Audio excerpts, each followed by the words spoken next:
వెంకటేశ్వర స్వామి వారి విషయంలో, కల్తీ లడ్డు విషయంలో ఆంధ్రప్రదేశ్ కాదు ప్రపంచం అంతా హిందువుల పైన దాడి జరిగింది.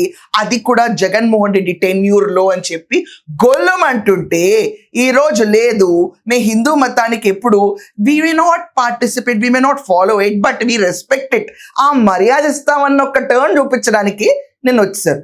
ఎవరి భయం అబ్బా ఇది అంటే వెంకటేశ్వర స్వామి వారు చూపించిన మహత్యం అండి. ఇది వెంకటేశ్వర స్వామి వారి మహత్యం. ఇదే రకంగా పట్టు వస్త్రాలు ఇవ్వటానికి భారతిరెడ్డి గారు వెళ్ళి ఉండొచ్చు కదా, కొండ మీద ఎక్కేటప్పుడు డిక్లరేషన్ ఇవ్వచ్చు ఉండొచ్చు కదా. పట్టు వస్త్రాలు జగన్మోహన్ రెడ్డి సింగిల్ గా క్యారీ చేసే బదులు భారతిరెడ్డి గారు ఇదే మర్యాద వెంకటేశ్వర స్వామి వారికి చూపించవచ్చు కదా. అన్ని చిత్రపటాలకి హారతలు ఇచ్చారు నిన్న, ఇది వరకు ఎప్పుడూ చూడలేదు. పోయిన సంవత్సరం పంచాంగ శ్రవణంకి అయితే అసలు జగన్మోహన్ రెడ్డి ఇక్కడ లేనే లేడు.